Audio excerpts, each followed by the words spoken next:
പ്രഗതി പദ്ധതിയിൽ കേരളത്തെ ഉൾപ്പെടുത്തണം എന്ന് ഇന്നലത്തെ ചർച്ചയിൽ ആവശ്യപ്പെടുകയും കേരളത്തെ ഉൾപ്പെടുത്തുന്നതിന് വേണ്ടി തീരുമാനമെടുക്കുകയും ചെയ്തു. അത് കേരളത്തിലെ നൂറുകണക്കിന് കാർഷിക മേഖലയിലെ സംരംഭകർക്ക് വലിയ രീതിയിൽ ഗുണം ചെയ്യും.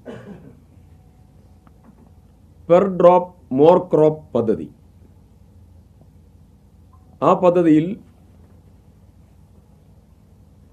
ഏറ്റവും കൂടുതൽ മൈക്രോ ഇറിഗേഷൻ ഉള്ള സ്റ്റേറ്റിൻ്റെ പട്ടികയിലാണ് നിലവിൽ കേരളം ഉണ്ടായിരുന്നത്. എന്നാൽ അങ്ങനെയല്ല. സ്ഥിതിവിവരക്കണക്കുകൾ കേരളം കുറവുള്ളതായ മൈക്രോ ഇറിഗേഷൻ സിസ്റ്റം ഉള്ളതായ സംസ്ഥാനമാണ്. അതുകൊണ്ട് കാറ്റഗറി മാറ്റണം എന്നുള്ള കേരളത്തിൻ്റെ ഡിമാൻഡ് മുമ്പിൽ വെച്ചു.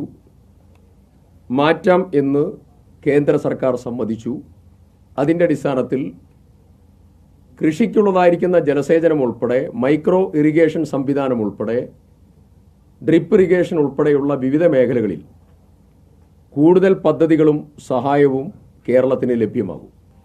കേന്ദ്ര സർക്കാരിൻ്റെ അഗ്രിസ്റ്റാക്ക് ഡാറ്റാബേസാണ്. അതിൽ 25 ലക്ഷം കർഷകർ അതിൽ അംഗങ്ങളായിട്ടുണ്ട്. എന്നാൽ കേരളത്തിൻ്റെ പ്രധാനപ്പെട്ട ഡാറ്റാബേസ്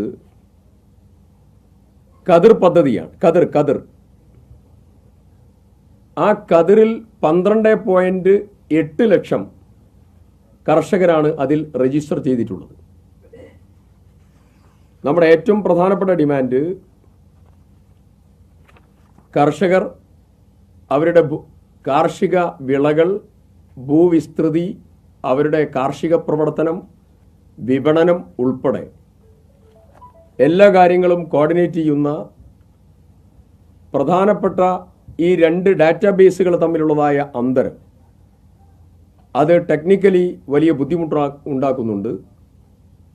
ദീർഘകാലമായിട്ടുള്ള കഴിഞ്ഞ കുറേ വർഷങ്ങളായിട്ടുള്ള കേരളത്തിൻ്റെ ഡിമാൻഡാണ് സെൻട്രൽ കതിർ ഡാറ്റാബേസിലേക്ക് കേരളത്തിൻ്റെ കതിർ ആപ്പിനും കേരളത്തിനും ആക്സസ് വേണം എന്നുള്ളത്.